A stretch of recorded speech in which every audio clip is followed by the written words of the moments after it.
आता पाहूया लोकसभेच्या रणसंग्रामासंदर्भातल्या टॉप 9 बातम्या। काँग्रेसच्या सरकारमध्ये कृषी मंत्री महाराष्ट्राचे असूनही शेतकऱ्यांना मदत मिळत नव्हती। मात्र आता शेतकऱ्यांना वर्षाला 12,000 मिळतात। नाव न घेता मोदींचा शरद पवारांवर निशाणा। कृषि मंत्री तो यही महाराष्ट्र के ही थे।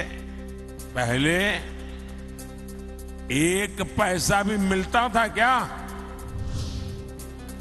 सरकारने 7 लाख मेट्रिक टन कांदा खरेदी केला। कांद्याची निर्यात 35% वाढवण्यात आली। नाशिकच्या सभेत पंतप्रधान मोदींचं वक्तव्य। 5व्या टप्प्यातील मतदानासाठी मुख्यमंत्री एकनाथ शिंदेंकडून 3 मंत्र्यांवर मोठी जबाबदारी। शंभूराज देसाई, उदय सामंत, दीपक केसरकरांवर मुंबईतील लोकसभा मतदारसंघाची जबाबदारी। ठाण्यातील विश्वासू नगरसेवकांचाही समावेश।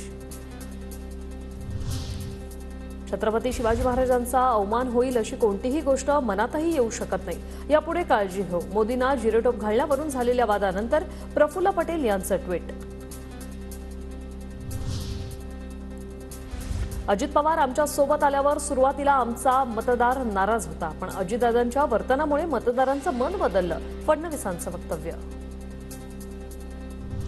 ठाणे लोकसभेसाठी भाजप आग्रही होता, पण शिंदेंनी आनंद दिघेंची जागा सोडली तर शिवसैनिकांचं मनोधैर्य खचेल असं सांगितलं। त्यामुळे शिंदेंना ती जागा दिली। एक मुलाखतीत देवेंद्र फडणवीसांची माहिती।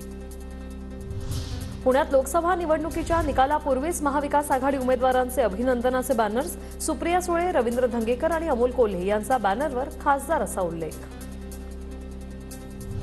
महाविकास आघाडीच्या कार्यकर्त्यांनी निकालाआधीच लावलेल्या बॅनरवर सुप्रिया सुळे, रवींद्र धंगेकर, अमोल कोल्हेंचा फोटो, पण मावळचे ठाकरे गटाचे उमेदवार संजोग वाघेरे यांचा मात्र फोटो गायब। प्रफुल्ल पटेल यांनी महाराष्ट्राची माफी मागावी। त्यांनी शिवाजी महाराजांचा जिरेटोप मोदींना घालून महाराष्ट्राचा अपमान केला। अजित पवारांनी पटेलांना जाब विचारावा। शरद पवार गटाचा अंकुश काकडेंची मागणी।